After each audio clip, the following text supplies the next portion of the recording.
Grüezi miteinander, ganz herzlich willkommen und einen wunderschönen guten Tag, meine sehr verehrten Damen und Herren, liebe Freunde aus nah und fern. Ich darf Sie begrüßen zu dieser Sondersendung von Weltwoche Daily, die andere Sicht, Ende Februar, Anfang März 2024. Das Datum ist nicht so wichtig, denn wir werden versuchen, wie immer, ins Grundsätzliche zu tauchen und Erkenntnisse festzuhalten, die über den Tag hinaus Bestand haben. Und jetzt wechsle ich auf Englisch, um unseren Gast von heute zu präsentieren. I'm very proud, I'm very happy to welcome you again here in this show, Colonel Douglas Macgregor. How is it in the United States at the moment in this turmoil of pre-election wars with stunning news almost every day?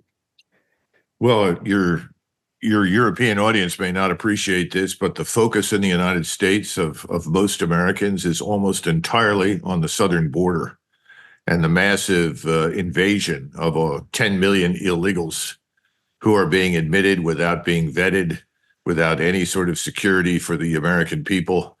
And everyone has concluded that these people will be repurposed as future voters for what we now call the Uniparty in Washington. This conglomerate that rules us in complete absence of any demonstrated interest in the American people. So one wonders how much longer this can go on. I suppose much of that depends on the economy, but that's where people are focused. That's the danger. People really aren't watching very carefully what happens in eastern Ukraine. They don't care. They never did. And they look a little bit at what happens in the Middle East, but as long as we don't become involved, I think they'll stay away from it. But isn't that the good news in some sense that if the Americans lose interest in the war in Ukraine, that means that the perspective for peace could become more realistic? No, simply because we are irrelevant to the government. The people that rule America are not the American citizens who walk into voting booths and turn in ballots. That's kind of a joke at this point. Washington is ruled by a political elite that is in the pockets of oligarchs, billionaires, and lobbies, whether it's the Israel lobby or it's the military-industrial defense lobby and any number of other interest groups, but behind those stand billionaires. And they effectively own the Congress and the White House. So those institutions are not really very responsive to the American people. On the other hand, we see that a former president, Donald Trump, is triumphant in the pre-elections on the Republican side. Many people in Europe didn't think that possible. Do you think that Donald Trump has a true chance of becoming again American president? And what would that mean for the geopolitical situation in Europe? Well, there's a chance that he could become president, but it presupposes that there is enough electoral integrity to ensure that if he wins, he's actually inaugurated. That's open to question. More and more evidence has come out over the last several years about the election in 2020. So frankly speaking, first question is, can anybody be elected in the midst of this electoral integrity problem? And I don't have an easy answer to that. Secondly, assuming that he does get in there, what does that mean for the rest of the government? The last time he was elected, every rally that he attended, whenever he spoke to the American people, he was greeted with these thunderous chants. And the chant was, build the wall, build the wall. In other words, secure the southern border. When he was finally elected, what did he do? He said he was going to address the problems in Obamacare, a new healthcare legislation. What happened on the border? Not much. This is the problem. I don't know, given what he's got around him in terms of people, that we should expect anything different. I hope so. I'm not sure that the election is going to matter very much. Mm-hmm. And there are no easy solutions to the enormous problems we confront. No one running right now, with the possible exception of RFK Jr., has offered any solutions. Now, Donald Trump says, well, I'm going to conduct the largest deportation operation in history. and everyone thinks that's impossible. Well, we deported 9 million Mexicans between 1929 and 1930. Under FDR, we deported another 3.5 million. Under Harry Truman, 2 million. Under Eisenhower, 1.5 million. So I think that could be done. The question is, will he be supported by anybody who matters in Congress? And remember that some of the same oligarchs, I like to use that term now, the billionaires who shape policymaking in Washington, who are interested in prosecuting wars in the Middle East and wars in Eastern Ukraine, aren't really interested in securing our borders or, frankly, in the American people.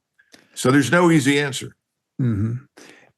How politicized is the judiciary in the United States? We are surprised when we read reports about this verdict now in New York, where they said the former President Donald Trump had to pay $450 million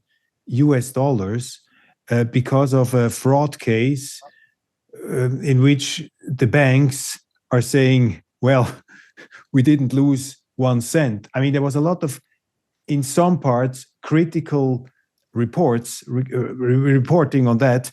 Is the judicial system in the United States politicized in a way that they try to get rid of Trump in that sense? Yes. Yeah. It's true. You know, the judicial system in the United States consists or is composed of people who were appointed to their jobs under several different administrations. And frankly, from 1992 onwards, most of those judges who were appointed stood to the left of center. There was some modest increment of more middle of the road, politically centrist judges under Trump, but frankly, the majority fall into the leftist camp. Now, some of that varies with geography. You know, I wouldn't want to be tried for anything in New York City or Washington, D.C., or I would fully expect whatever they accuse me of, whether I was guilty or not, I'd be found guilty and end up in jail.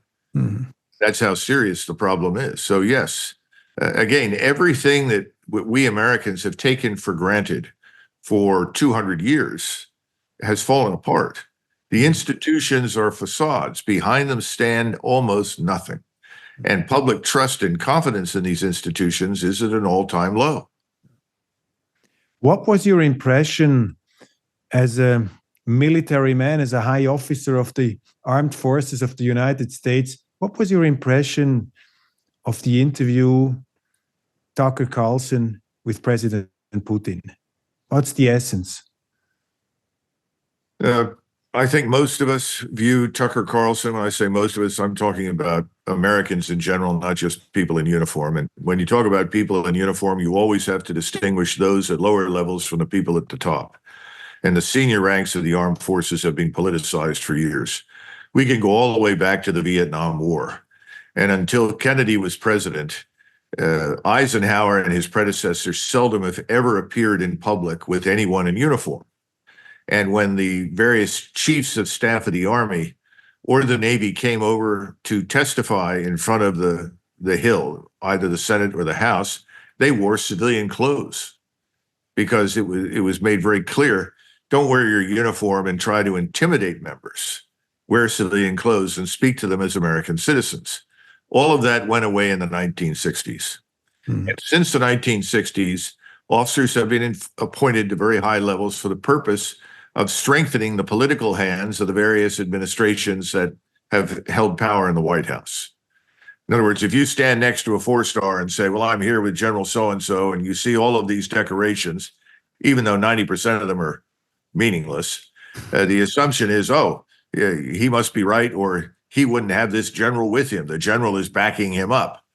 And of course, people were eager to be used as props for politicians that helped their careers, that got them appointed. You know, Milley was a wonderful example of that. And so is his successor. So were most of his predecessors. They were people that were user-friendly to whomever was in political power. So that's an enormous problem. So when you say, as a former professional soldier, how do I feel? Well, I see Tucker as a voice for freedom of speech. as someone who is a voice in the wilderness right now in the media in the United States, and for that matter, in the West. I've read a number of German reports that are just over the top. They make no sense at all, describing Tucker Carlson as some sort of Putin agent. They don't realize the numbers of people in their governments that are bought and paid for by people like Soros and others. Tucker isn't bought and paid for by anybody, and neither am I. And I'm happy to list my sources of income and compare those with the retired generals that they bring onto the mainstream media. And gosh, you're going to be surprised where their money comes from. So suddenly their message is very predictable. So no, I think it was a wonderful exercise in freedom of speech. And I would say that 90% of what President Putin said, I agreed with completely. It was accurate. It was not an attempt to fabricate anything. Where he fell apart, in my judgment, was his discussion of the outbreak of the Second World War. That was unfortunate. I wish he'd have left that out completely, because that was a blemish on an otherwise excellent discussion. Interesting was that President Putin was somehow, that was my impression, trying to convince the West that first, he's not this crazy invader who wants to conquer the world, but that this is a conflict with the Ukraine, which has very old roots, ancient roots almost, and that he's still focused on negotiating. That was for me the essence of this interview. What is it for you? What was the most interesting thing you took out from that conversation? No, I think you're right. As I said, what he said was truthful. The amazing part to me is that he continues to hold out hope that there will be a negotiating partner.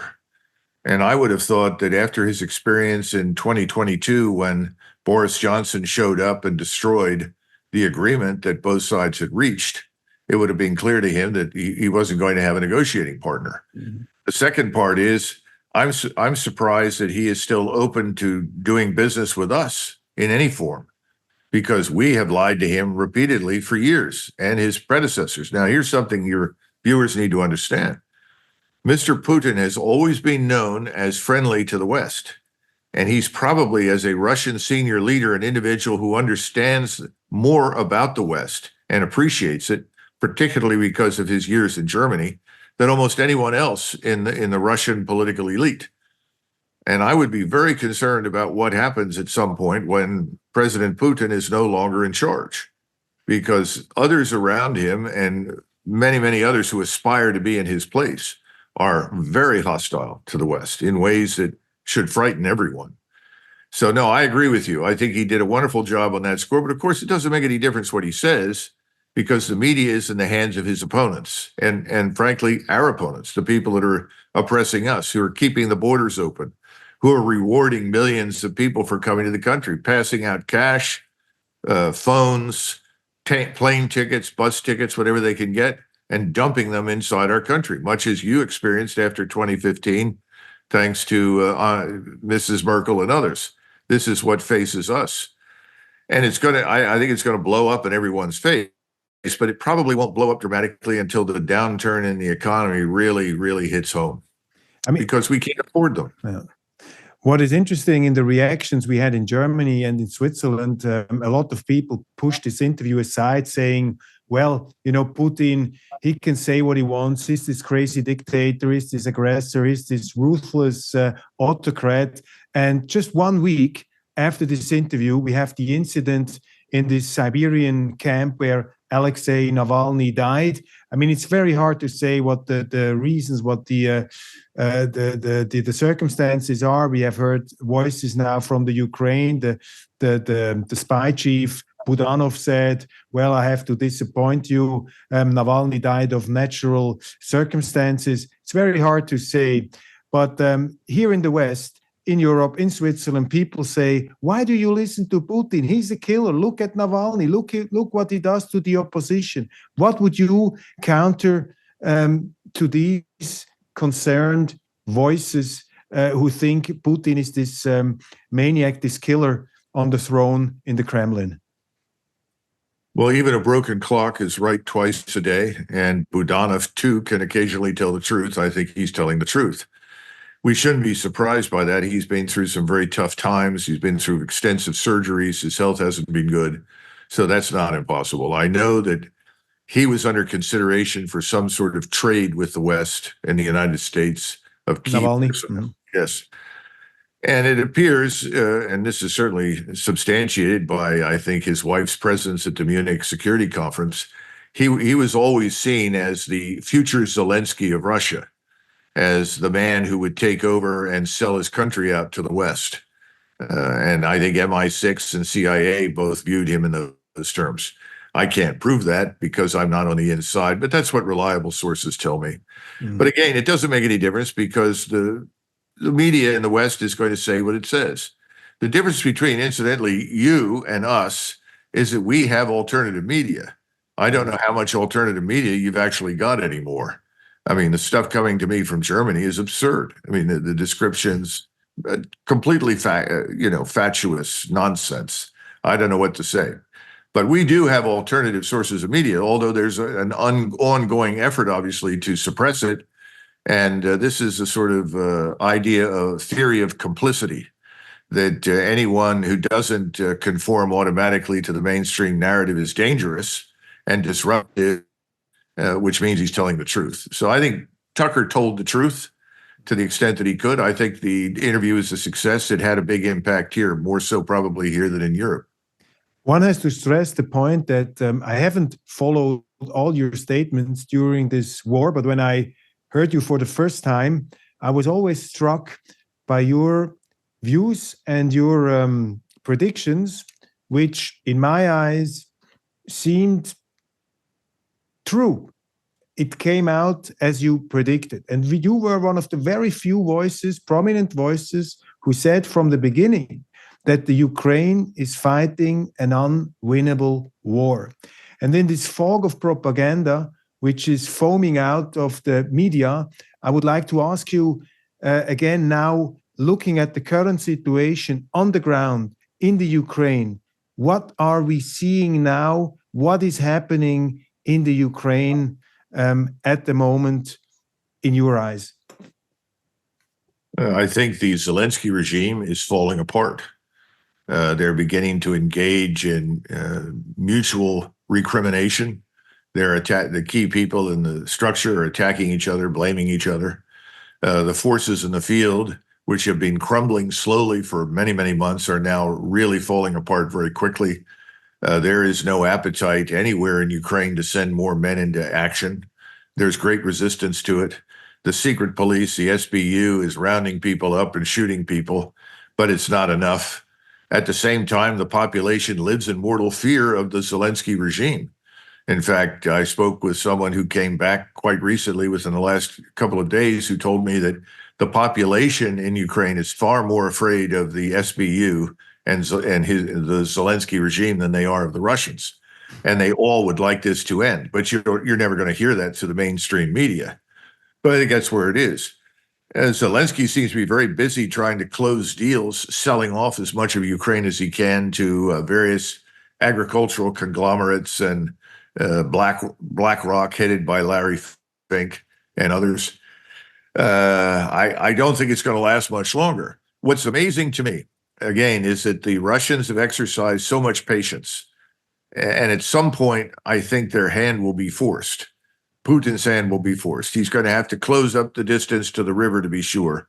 They are going to retake Odessa. They will retake Kharkov. Those things are already in planning and execution in the case of Kharkov. They've got about 110, 120,000 troops moving towards Kharkov right now out of Kupiansk. They have 90 to 100,000 headed to Dnipro. We'll see those things happen. The question is, what do you do about this cancer in Kiev? If you're Putin, you've got to get rid of it. It would be nice if the Ukrainian military itself took things into hand and did something, but that hasn't happened. So at some point, their hand will be forced. And I know that the Russian General Staff is currently considering the mobilization of an additional 800,000 troops. Now, given that they're well over that number right now, what would they need an additional 800,000 troops to do? Well, if you get no agreement from the West, if no one will talk to you, if you cannot negotiate an end to this, you are compelled to march west. You will have to grudgingly cross the Dnieper River. and hope that once you cross and start heading west, that people will take you seriously. I mean, the recent photographs and news about tactical nuclear weapons being moved further west inside Russia, that's not designed to frighten everybody per se, because they have no interest in using those things. It's a demonstration of resolve. And it's telling us is if you contemplate attacking us, we will deliver total war and you will not win. I mean, that's the message. We hold a very weak hand. There's a reason that Chancellor Scholz and his colleagues have all laughed off Mr. Macron and his ridiculous statement about sending European forces or NATO forces into Ukraine. We certainly won't. We just cut 24,000 spaces out of the Army. The U.S. Army is now 450,000. That's a smaller number than the number of Ukrainian soldiers killed in the war. And now that number is out. I'm told now it's over 500,000, approaching 530,000. But for years, for months, people kept saying, oh, no, that's not true. Now people are beginning to admit the truth. It's harder and harder to conceal these things. 500,000 plus have been wounded. We're talking about a generation of Ukrainians whose lives have been destroyed. It's not going to last, but you would think if there were a shred of humanitarian interest in people in Ukraine, that Scholz and his colleagues would stand up and say enough is enough. I mean, it is striking. When this war started, even the most renowned war correspondents wrote, this war, Russia will lose within several months. Their armed forces, totally outmoded, ancient. They're using tanks which are totally out of fashion. People were ridiculing the Russian armed forces, making fun of it. I mean, I remember colleagues of yours, or you would say, professional soldiers, generals like General Petraeus, but others saying, well, in the February 2023, Mariupol will be reconquered, all these scenarios. What would you say after these 2 years now? What is your assessment of the Russian army from a military standpoint? How competent is Putin as a military leader, and how competent are these armed forces of Russia? A successful military commander always knows the limitations of his force as well as its potential. Without understanding limitations, you can't hope to be successful because you will demand either too much or too little of the force you command. He is someone who I think from the very beginning wanted a limited war, and he went in with very limited means, only to discover that those means were inadequate. He corrected that problem. And today, the Russian military is probably stronger, with higher morale, better discipline, better equipment, and better leaders at every level than it was in the 1980s. So I think it's probably the best of its kind, certainly in Eurasia, no question about it. And contrary to everybody's expectation, Mr. Putin has been strongly supported in what he's done. Of course, there's always a 15%, sometimes 20%, that doesn't like what any government does. But over 80%, I would estimate 85%, based upon what I heard just within the last couple of days, 85% of the Russian population, strongly supports what he's done.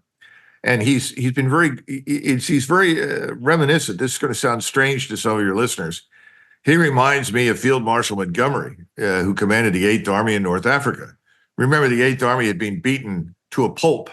Over 250,000 men could not stand up to 34,000 Germans and 70,000 Italians. He understood he had a morale problem. He understood that he needed new training, new leadership. He needed new equipment. He took his time and he built a better force. And then once he launched the force was very successful all the way through to the end of the Second World War with a few minor exceptions. That's exactly what Mr. Putin and his generals have done. They built a very good force, but they never pushed it too far, too fast. They avoided unnecessary casualties, and they took advantage of this, we call it the revolution in military affairs, which very simply is the links between space-based surveillance, intelligence, reconnaissance, surveillance, and strike systems from mortars all the way up to tactical ballistic missiles. And he's annihilated the Ukrainians who played repeatedly into his hands and attacked the absolutely impregnable defensive forces that were built to cover the flank, so to say, of this force that was being built up. It's worked brilliantly. We still haven't figured it out. We don't understand it. We haven't learned it. And people like Petraeus and others gave the Ukrainians terrible advice because they treated the Russian military establishment as some sort of backward World War II anachronism that could be defeated by a modernized World War II force. It's failed miserably. But again, you know, they are on the winning side, these retired generals and politicians, because they're well subsidized. They're well paid for having said what they did. Remember, the truth doesn't matter. That's the sad part. It's the message. The narrative is what counts. And if you supply the narrative and you pay people to repurpose and repeat the narrative over and over and over again, then you eventually convince everybody it's true. And remember, most Americans were never interested in Eastern Europe. And so when you step forward and say, well, all of these retired generals were wrong, people look at you sort of with a blank stare. Really? Oh, they're generals, aren't they? I mean, this is pathetic. It's tragic. Same thing's true in Great Britain, where you have lots of blowhards who are senior officers over there predicted the same nonsense. Will NATO accept a Ukrainian defeat? I mean, all these leaders have talked themselves so much into demonizing Putin as kind of a new Hitler, as this some kind of crazy Alexander the Great who wants to conquer the whole world. I mean, can NATO just let Ukraine drop and say, okay, we were wrong, sorry, you sort out your own things? Or do you expect that there will be some kind of counter reaction by the West? Is the West even capable of countering this? Has Putin now the control of the situation? What would you say?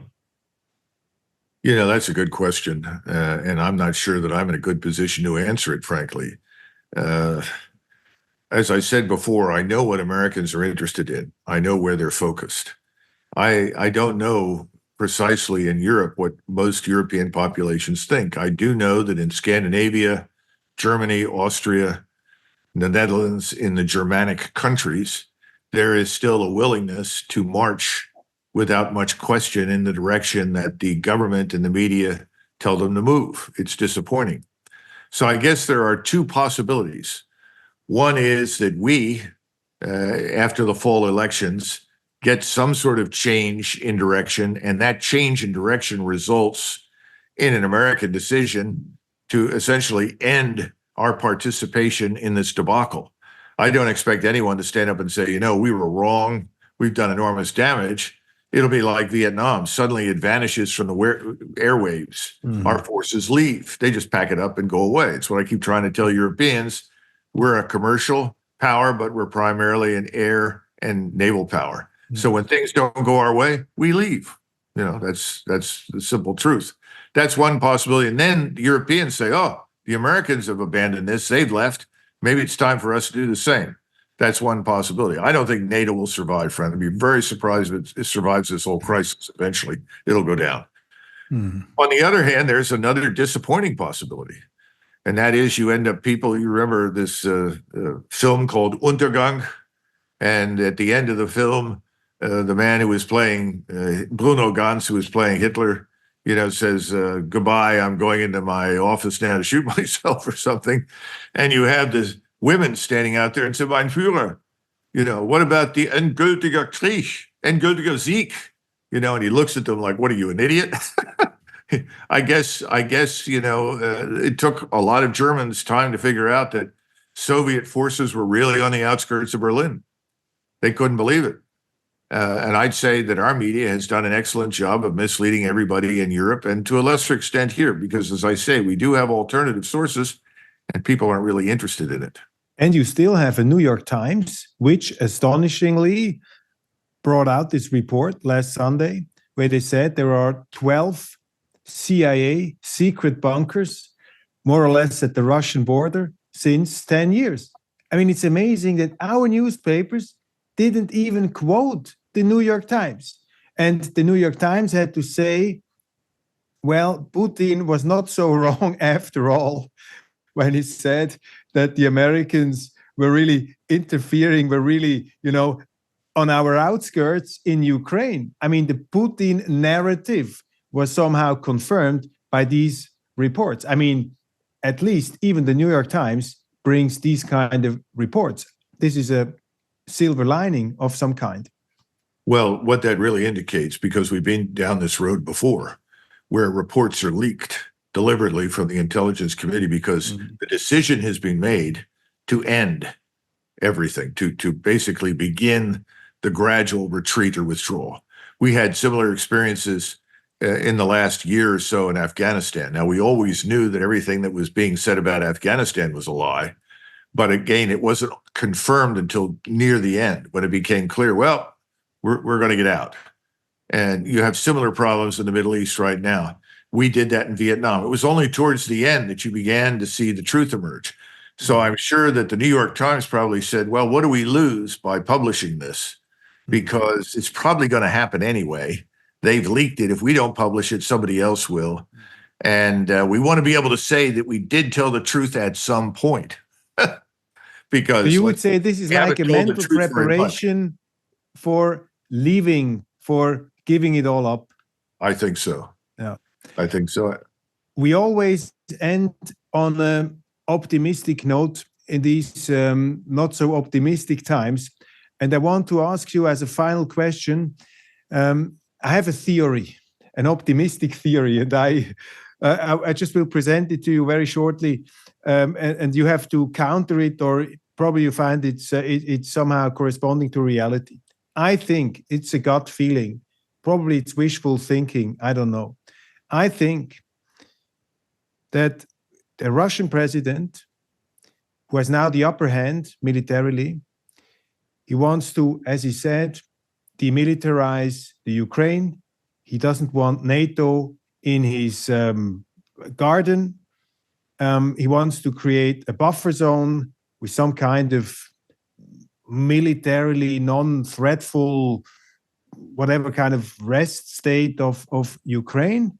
But then he will, from a position of relative strength, stretch out his hand to the West, because the Russians and the Chinese are not very easy bedfellows. And the alliance of China and Russia is not really an alternative from the Russian perspective to the Russian relationship with the West, because my gut feeling is the Russians think, and especially Putin, they are some kind of Europeans. They want to have the Western respect. They want to be respected by the West. So the good news is, when Putin wins this war, he reaches his goals, then he has a position of relative strength, and then he will try to build a bridge again to the West. Is that realistic, or is this total wishful optimism? Well, I think most of what you've said is accurate. And again, I go back to what I said earlier about Putin. Let's hope that Mr. Putin remains in office for the foreseeable future, because he's the one who does share your orientation towards the West, particularly towards Germany. He's someone who knows history, and he knows that the two world wars were anomalies. Those were exceptions in the history of the German and Russian-speaking peoples. The majority of Germans were always doing business with Russia and vice versa. The two benefited from each other. He sees it in those terms and would ultimately like to see that happen again. Having said that, he would like to have good relations with Poland. And he's made that very clear on numerous occasions. So that much, I think, is true. It's a mistake to attach too much significance to this Chinese thing in the sense that there's some problems there. China and Russia are perfectly made for each other. Why? Because Russia has all the resources, the abundance of minerals, you name it, and the agricultural products that China desperately needs. China needs oil. It needs coal. China consumes virtually all the coal that it mines for itself. It needs millions of tons more than that just to run its industries.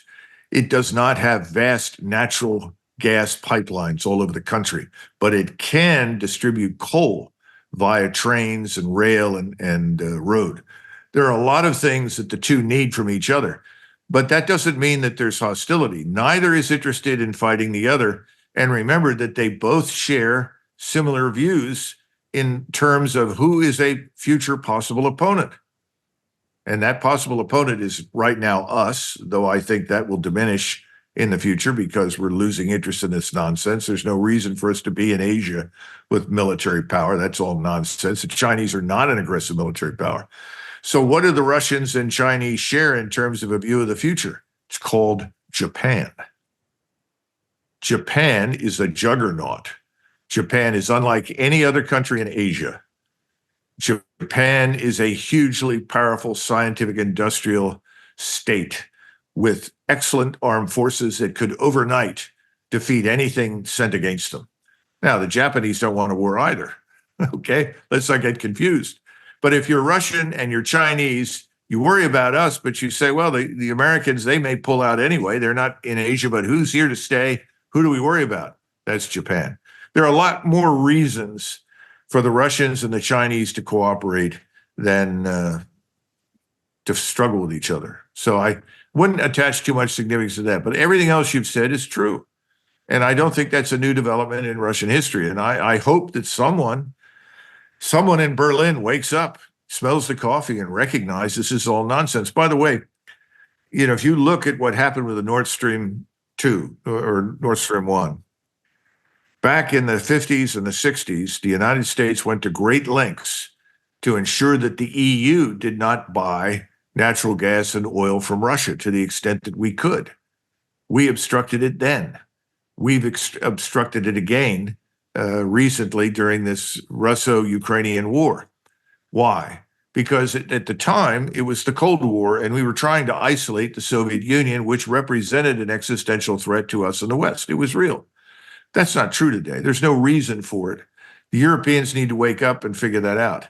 The Russians, by the way, if you were sitting in Moscow and you looked west and you look at what's going on in Germany, Sweden, France, my God, why would you want anything to do with managing those countries? Those societies are in trouble. Those countries are in turmoil. The Russians aren't interested in that. They want to ensure that their society survives and flourishes. So the whole business about Russian offensives aimed at the West is just nonsense. It's got to go away. It's so interesting, so fascinating. I mean, I had so many associations when you were talking, or I was thinking of a very provocative question to end our discussion. And the provocative question would be, you can be put into prison probably in Germany for asking this, but the longer I look at it, and of course it's very difficult to make a final judgment on current events, but I just thought of a statement by the American director Oliver Stone, who said in an interview with Die Weltwoche many years ago, 7 years ago probably, he said, we asked him, what do you think about President Putin? After we had this very long conversation. And Oliver Stone said, well, to me, he seems like probably the most reasonable man in this madhouse of idiots crowding our political arena.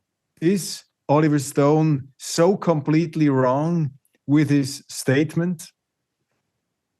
No. And the problem for us is that if you look at President Modi in India, look at President Xi in China, President Putin in Moscow, those men have been around for years. They all know each other very well.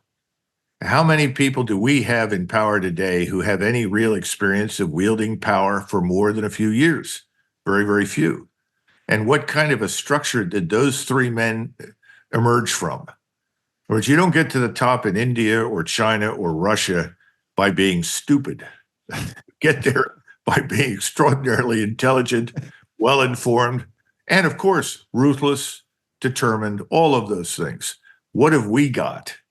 It's sort of amateur hour in the West. This is the most unimpressive collection of people I can imagine. It certainly in my lifetime. When I remember visiting for the first time in the early 80s, the German Foreign Office in Berlin. There were still people in that Foreign Office whose fathers and grandfathers had served in the German Foreign Office.